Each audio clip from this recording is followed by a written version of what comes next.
আসসালামু আলাইকুম রহমতুল্লাহি ওয়াবারাকাতুহু। আজকে আমরা ফার্সি পেহলি কিতাবের এই ক্লাসে দস্তকি মুলাকাত এই শিরোনাম সম্পর্কে আলোচনা করব ইনশাআল্লাহ। চলুন মূল আলোচনা শুরু করি। বিসমিল্লাহির রহমানির রহিম। দস্তকি মুলাকাত এই শিরোনামের অর্থ হলো বন্ধুর সাক্ষাৎ। দস্ত অর্থ হলো বন্ধু, কি অর্থ হলো র। দস্ত কি অর্থ হলো বন্ধুর, মুলাকাত অর্থ হলো সাক্ষাৎ। তাহলে আমরা বুঝতে পারলাম এই শিরোনামের অর্থ হলো বন্ধুর সাক্ষাৎ। এরপর দেখুন লেখা রয়েছে এক নাম্বার দিয়ে আসসালামু আলাইকুম, ওয়ালাইকুম আসসালাম। আসসালামু অর্থ হলো শান্তি বর্ষিত হোক, আলাইকুম আপনার উপর। এখন একটা প্রশ্ন আসতে পারে, বন্ধু তো একজন, তাহলে জমির ব্যবহার করলো কেন? জমিরটা কেন ব্যবহার করা হলো বহু বচনে? এর উত্তর হলো আপনার কাছে আপনার বন্ধু যেহেতু সম্মানিত, এই কারণে এখানে সম্মানের প্রতি লক্ষ্য করে জমিরটাকে বহু বচন আনা হয়েছে। আর নিয়মই হলো এটা, সম্মানিত ব্যক্তিদের ক্ষেত্রে জমির আনা হয় বহু বচনের। আবার ওয়ালাইকুম আসসালামের ক্ষেত্রেও এখানে বহু বচনের জমির আনা হয়েছে, কেননা আপনার বন্ধুর নিকট আপনি সম্মানিত। এ কারণে আমরা সালাম দেওয়ার সময় বলি আসসালামু আলাইকুম, আসসালামু আলাইকা বলি না, কারণ আমি যাকে সালাম দিচ্ছি তিনি আমার নিকট সম্মানিত। এ কারণে আসসালামু আলাইকুম অর্থ হলো আপনার উপর শান্তি বর্ষিত হোক, ওয়ালাইকুম আসসালাম অর্থ হলো আপনার উপরও শান্তি বর্ষিত হোক। এরপর দেখুন লেখা রয়েছে মেজাজে আলী অর্থ হলো কেমন আছেন। মেজাজে আলী এই পুরোটা দ্বারা আপনার বোঝানো হয় কেমন আছেন। এরপর দেখুন লেখা রয়েছে আলহামদুলিল্লাহ। আল অর্থ হলো সমস্ত, হামদ অর্থ হলো প্রশংসা, আলহামদু অর্থ হলো সমস্ত প্রশংসা, লিল্লাহি আল্লাহ তাআলার জন্য, সমস্ত প্রশংসা আল্লাহ তাআলার জন্য। দুআয়ে জানে সুমা, দুআয়ে জান অর্থ হলো আন্তরিক দোয়া, সুমা অর্থ হলো আপনার। এখানেও বন্ধু যেহেতু সম্মানিত, এ কারণে বহু বচনের জমির আনা হয়েছে। একটা কথা মনে রাখবেন, ফার্সির মধ্যে তাসনিয়ার কোনো জমির নেই, হয় ওয়াহেদের আছে বা জুমার আছে। দুআয়ে জানে সুমা, একটা কথা মনে রাখবেন, এখানে স্পষ্ট করে দিই, তাসনিয়ার জমির কিন্তু ফার্সিতে নেই, এটা ভালো করে মাথায় রাখবেন। দুআয়ে জান অর্থ হলো আন্তরিক দোয়া, সুমা অর্থ হলো আপনার। দোয়ায় জানের সময় অর্থ হলো আপনার আন্তরিক দোয়ায় ভালো আছি। এখন এখানে একটা প্রশ্ন আসতে পারে, আপনার আন্তরিক দোয়ায় ভালো আছে, ভালো আছি তো কথা তো নাই, তাহলে উঠালেন। এর উত্তর হলো প্রশ্ন করা হয়েছিল আপনি কেমন আছেন, এর উত্তর হবে এরকম, আমি ভালো আছি বা খারাপ আছি বা মোটামুটি আছি, এরকম তো একটা উত্তর হবে। তখন তিনি সর্বপ্রথমেই বললেন আলহামদুলিল্লাহ, সমস্ত প্রশংসা আল্লাহ তাআলার জন্য। দোয়ায় যান আন্তরিক দোয়ায়, সুমা অর্থ হলো আপনার, আপনার আন্তরিক দোয়ায়, আপনার আন্তরিক দোয়ায় আমি ভালো আছি। যদি তিনি ভালো না থাকতেন তাহলে এরকম উত্তর দিতেন না। আর আলহামদুলিল্লাহ দোয়ায়ে যান এরকম দ্বারা আপনার আমি ভালো আছি এরকম উত্তর বুঝিয়ে থাকে। এই কারণে আমরা অনুবাদ করেছি আলহামদুলিল্লাহ, সমস্ত প্রশংসা আল্লাহ তাআলার জন্য। দোয়ায়ে যান আন্তরিক দোয়ায়, সুমা আপনার, আপনার আন্তরিক দোয়ায় ভালো আছি। ভালো আছে কথাটা ব্র্যাকেটে লিখবেন। খোশ আমদেদ, খোশ অর্থ হলো শুভ হোক, আমদেদ অর্থ হলো আপনার আগমন, খোশ আমদেদ অর্থ হলো আপনার আগমন শুভ হোক। এরপর দেখুন লেখা রয়েছে মর্দম বা খয়ারান্স, মর্দম অর্থ হলো সকলে, বা খয়রান্স অর্থ হলো ভালো আছে। মর্দম অর্থ হলো সকলে, বা খয়রান্স অর্থ হলো ভালো আছে। মর্দম বা খয়রান্স অর্থ হলো সকলে ভালো আছে। এরপর দেখুন লেখা রয়েছে কুচক ওয়া বুজুর্গ বা সালামত। কুচাক ও বুজুর্গ ওয়াকফ করলে এরকম উচ্চারণ, আর ওয়াকফ না করলে উচ্চারণ হবে কুচাক ও বুজুর্গ বা সালামত। কুচাক অর্থ হলো ছোট, ও বুজুর্গ অর্থ হলো বড়, আর মাঝখানে একটা ওয়াও আছে, এর অর্থ হলো এবং। কুচাক ও বুজুর্গ অর্থ হলো ছোট এবং বড়, বা সালামত সকলেই ভালো আছে, ছোট বড় সকলেই ভালো আছে। এটা কিন্তু উত্তর, আমি যেরকম মাত্র বললাম এটা কিন্তু উত্তর হয়ে গেল, কিন্তু এখানে প্রশ্ন করতেছে, তাহলে অনুবাদটা হয় এরকম কুচাক ও বুজুর্গ বা সালামত, ছোট বড় সবাই ভালো আছে, ছোট বড় সবাই ভালো আছে, এরকম একটু ধাক্কা দিয়ে বলতে হবে। এর পূর্বে আরেকটা ইবারত গেছিল মর্দম বা খয়রান্স, অর্থ হলো সকলে ভালো আছে, এরকম বললে উত্তর হয়ে যায়। এর অনুবাদটা আপনাকে এরকম করতে হবে, সকলে ভালো আছে, সকলে ভালো আছে। এরপর কুচাক ও বুজুর্গ বা সালামাতের অনুবাদটাও একই, ছোট বড় সবাই ভালো। আশা করি বিষয়টা বুঝতে পেরেছেন। বালে উত্তর দিচ্ছে, বালে হা, হামা সকলে। দোয়া মিকুনান্স, দোয়া অর্থ হলো দোয়া, মিকুনান্স অর্থ হলো আপনার দোয়া, কুনান অর্থ হলো করছে, হ্যাঁ। মি কুনান সকলে, আচ্ছা আমি আবারও বলতেছি, হামা অর্থ হলো সকলে, দোয়া অর্থ হলো দোয়া, মি কুনান অর্থ হলো করছে, সকলে দোয়া করছে। এখানে সকলে দোয়া করছে, তার উদ্দেশ্য হলো সকলে আপনার দোয়া করছে, এটা উদ্দেশ্য। বলে হামা সকলে দোয়া মি কুনান, আপনার দোয়া করছে, সকলে আপনার জন্য দোয়া করছে, এরকম বললে অনুবাদটা সবচেয়ে সুন্দর হয়। আমরা অনুবাদ করবো এরকম যে সকলে আপনার জন্য দোয়া করছেন। আপনি যদি আরেকটু অনুবাদটাকে সুন্দর করতে চান তাহলে এরকম লিখবেন, ছোট বড় সকলে ভালো আছে, এই কথাটা ব্র্যাকেটে লিখবেন। এরপর লিখবেন আপনার জন্য সকলে দোয়া করছে। আশা করি বিষয়টা বুঝতে পেরেছেন। এরপর দেখুন লেখা রয়েছে বাদ মুদ্দাত তাশরিফ আওয়ারদিদ। বাদ মুদ্দাত অর্থ হলো অনেক দিন পর, তাশরিফ আগমন, আওয়ারদিদ করলেন, অনেক দিন পর আগমন করলেন। ই কদর এই পরিমাণ, বেইত্তেফাকি লক্ষ্যহীনতা, এটাকে আমরা এভাবে অনুবাদ করতে পারি, এতটাই লক্ষ্যহীনতা, এতটাই লক্ষ্যহীনতা দ্বারা বোঝানো হচ্ছে এতটাই ভুলে গেছেন, এতটাই ভুলে গেছেন। তাহলে পুরো এবারের অর্থ হলো অনেকদিন পর তাশরিফ আনলেন, অনেকদিন পর আগমন করলেন, এতটাই লক্ষ্যহীনতা বা এতটাই ভুলে গেছেন। আরও অনুবাদ সুন্দর করার জন্য বলতে পারেন এতটাই আপনি আমাদেরকে ভুলে গেছেন। এটা হবে মর্মার্থ, শাব্দিক বাই শাব্দিক হবে না, শাব্দিক বাই শাব্দিক হবে এতটাই লক্ষ্যহীনতা। আশা করি বিষয়টা বুঝতে পেরেছেন। মাফ দারেজ, বন্ধু বলতেছে মাফ দারেজ ক্ষমা করুন, চেহকুনাম কি করব, কার হায় দুনিয়া দুনিয়ার কাজকর্ম সমূহ, কাজকর্মের সাথে আবার সমূহ যুক্ত করার দরকার নেই, দুনিয়ার কাজকর্ম, নমি গোসারন ছাড়ে না, দুনিয়ার কাজকর্ম ছাড়ে না। এখানে কাজকর্ম দ্বারা উদ্দেশ্য হলো ঝামেলা, দুনিয়ার ঝামেলা ছাড়ে না।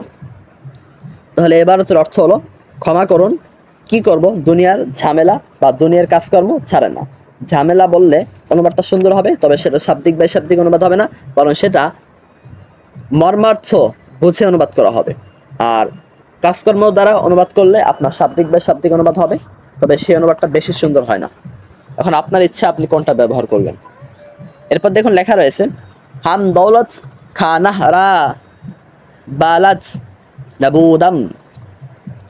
হামাহ অর্থ হলো এমনকি, দৌলত খানাহরা বাড়ির, বালাজ এটা অর্থ বাড়ি।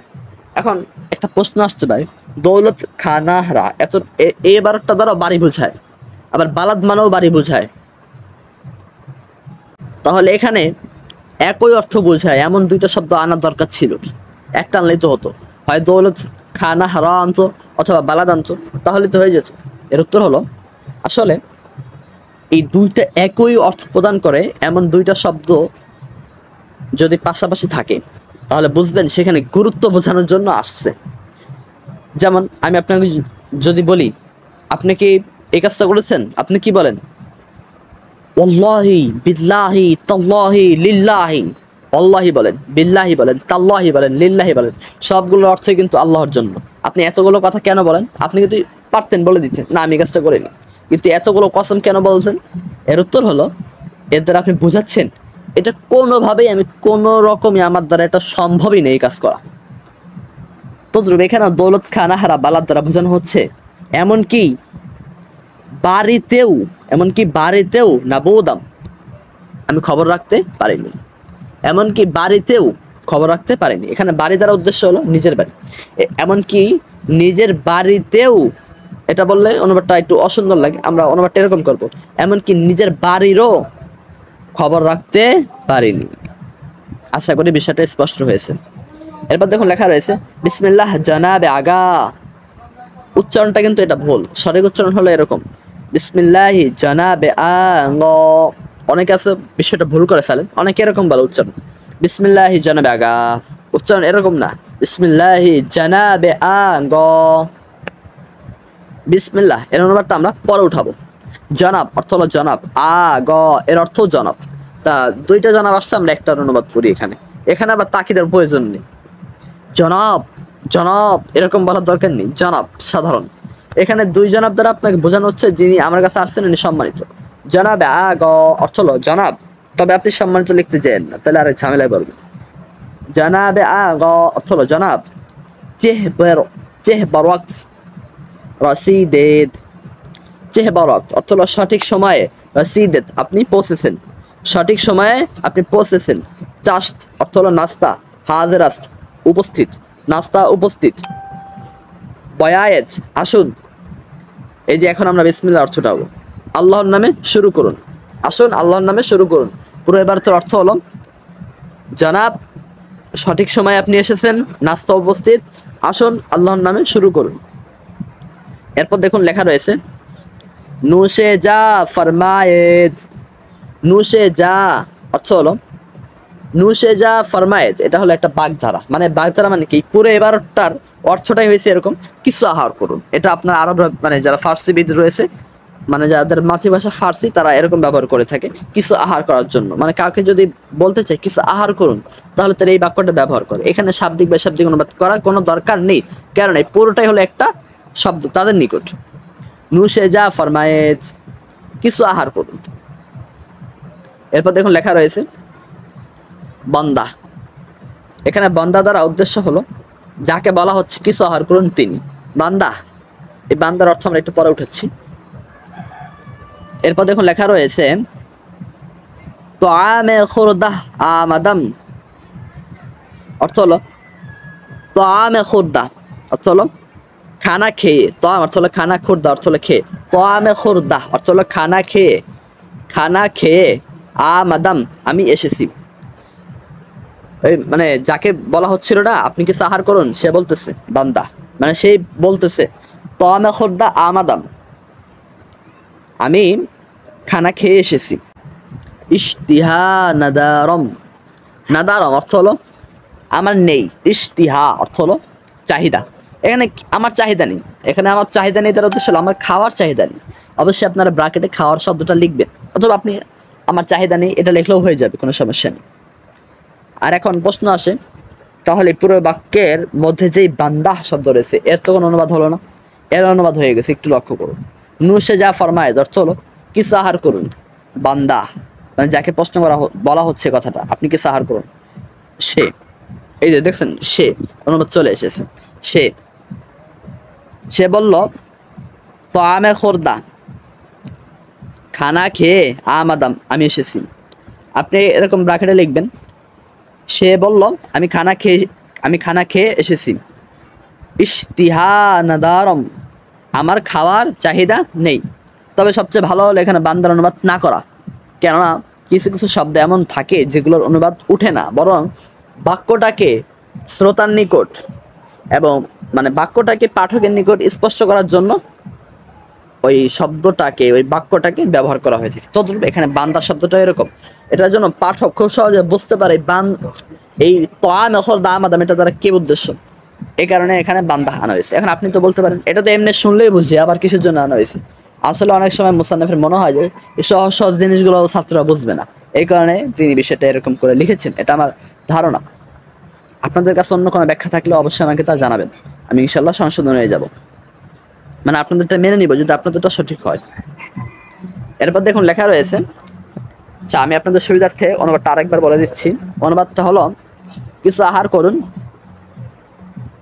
আমি খানা, সে বলল আমি খানা খেয়ে এসেছি, আমার খাওয়ার চাহিদা নেই। খয়ের ভালো কথা, চিজে কিছু, ইজা এখানে কিছু, ইজাহাম ইজা না ইজাহাম, এখানে কিছু। নুশে যা ফরমায়েত আহার করুন। দেখুন চিজে মানেও কিছু জিনিস বোঝায়, আবার নুশে যা ফরমায়েত মানেও বোঝায় কিছু আহার করুন। তাহলে দুইটার মধ্যে কিছু আছে, আমরা একটার থেকে কিছু গ্রহণ করব। খয়ের ভালো কথা, আপনি খানা খেয়ে এসেছেন ভালো কথা। খয়ের ভালো কথা, চিজে ইজাহাম এখানে কিছু জিনিস, নুশে যা ফরমায়েত আহার করুন। এরপর দেখুন লেখা রয়েছে বাসার সুমাকে সায়ের হাস্তাম। বাসার সুমা অর্থ হলো আপনার কথা শিরোধার্য। বাসার, আবার দেখুন এবারতের উচ্চারণ হবে ওয়াকফ করলে বাসারের সুমা এরকম, আর ওয়াকফ না করলে হবে এরকম বাসারে সুমা আপনার কথা শিরোধার্য। সার অর্থ হলো মাথা, বা অর্থ হলো উপর, সুমা অর্থ হলো আপনার কথা। আপনার কথা মাথার উপর মানে কি, আপনার কথা শিরোধার্য। কে কিন্তু, তবে, কিন্তুও বলতে পারেন আর তবেও বলতে পারেন। কে তবে সায়েরে হাসতাম, এরকম বললে ভুল হবে উচ্চারণ, বরং উচ্চারণটা হবে এরকম, কে সায়ের হাসতাম, তবে আমি পরিতৃপ্ত। সায়ের হাসতাম অর্থ হলো আমি পরিতৃপ্ত। আশা করি বিষয়টা বুঝতে পেরেছেন। এই বাক্যের অনুবাদ হলো ভালো কথা আপনি খেয়ে এসেছেন, ভালো কথা আপনি খেয়ে এসেছেন। এখানে আপনি চিজে ই জাহাম, এখানে আপনি কিছু জিনিস নুসে যা ফরমায় তাহার করুন। বাসারে সোমা আপনার কথা শিরোধার্য। কে কিন্তু সায়ের হাসতাম, আমি পরিতৃপ্ত। এরপর দেখুন 4 নম্বর, এটাই আমাদের আজকে শেষ আলোচনা, মানে আজকের পাঠের। চায় হাজেরাস্ত, চা উপস্থিত, চায় অর্থ হলো চা, হাজেরাস্ত অর্থ হলো উপস্থিত, বা হুরেজ পান করুন, চা উপস্থিত পান করুন। এখন একটা কথা লক্ষ্য করবেন, চার সাথে খাওয়াটা যায় না, পান করাটা যায়। এই কারণে আপনারা খুরেদের অনুবাদ পান করা উঠাবেন। চায়ে হাজের, চায়ে হাজেরাস্ত চা উপস্থিত, বা হুরেজ চা পান করুন। এরপর দেখুন লেখা রয়েছে মাফ দারেত আগ, জনাব ক্ষমা করুন। নুমি খরম, আমি চা পান করি না। নুমি খরম, আমি চা পান করি না। কে কেননা, খুশকি মি আরত, কেননা চায়ে, এই কথাটা বেশি উঠাতে হবে, কেননা চায়ের মধ্যে খুশকি শুষ্কতা মি আরত আনে, কেননা চায়ের মধ্যে যেহেতু বলা হয়েছে মি আরত আনে, এ কারণে আমরা চায়ের মধ্যে না বলে বলবো এরকম যে কেননা চা, কেননা চা খুশকি মানে শুষ্কতা মি আরত আনে, কেননা চা শুষ্কতা আনে। অথবা শুষ্কতা আরেকটা অনুবাদ করা যায় বায়ু চড়া, কেননা চা বায়ু চড়া আনে। আশা করি বিষয়টা বুঝতে পেরেছেন। এরপর দেখুন লেখা রয়েছে খয়ের, আচ্ছা ঠিক আছে ভালো কথা। খয়ের অনুবাদ অনেকভাবে করা আছে, এখানে আপনি ইচ্ছা করলে বলতে পারেন খয়ের ভালো কথা, বা আবার এটাও বলতে পারেন আচ্ছা ঠিক আছে তোমার কথা মেনে নিলাম, এরকমও বলা যায় খয়ের। আচ্ছা আজ এক ফিনজান অর্থ হলো এক কাপ থেকে, আজ অর্থ হলো থেকে, এক অর্থ হলো এক, ফিনজান অর্থ হলো কাপ। আচ্ছা এক কাপ থেকে চে কি মি শাওয়াজ, কি হবে? আচ্ছা এক কাপ থেকে আর কি হবে, এখানে আর শব্দটাকে আপনি লিখে দিলে অনুবাদটা একেবারে শ্রোতার নিকট স্পষ্ট হয়ে যাবে, মানে আপনার জন্য তো মুমতাহিনের নিকট স্পষ্ট হয়ে যাবে। খয়ের আচ্ছা আজ এক ফিনজান এক কাপ থেকে চে মিশাওয়াত কি হবে, এখানে আমরা কি হবে এর আগে একটা আর শব্দ লিখে দিব। আচ্ছা এক কাপ চা থেকে আর কি হবে, মানে এক কাপ চা খেলে আর কি হবে, বন্ধু চাচ্ছে তার অপর বন্ধুকে এটা বোঝানোর জন্য। আশা করি বিষয়টা বুঝতে পেরেছেন। আজকের মতো আমরা আমাদের ক্লাস এখানে শেষ করতেছি। ক্লাস শেষ করার পূর্বে একটা কথা বলে নিই, আজকের ক্লাস সম্পর্কিত যদি কোনো প্রশ্ন আপনাদের মনে থেকে যায় তাহলে অবশ্যই আপনারা তা আমাদেরকে কমেন্টে জানাবেন। আর এই ভিডিওটি যদি আপনাদের সামান্যতম উপকার করে থাকে তাহলে অবশ্যই কমেন্টে এসে আপনাদের মন্তব্যগুলো লিখে যাবেন। আপনাদের মন্তব্যগুলো আমাদেরকে নতুন নতুন ভিডিও বানানোর অনুপ্রেরণা দেয়। আর অবশ্যই ভিডিওটি দিনের সাথে শেয়ার করে দিবেন। আসসালামু আলাইকুম ওয়া রাহমাতুল্লাহি ওয়া বারাকাতুহু।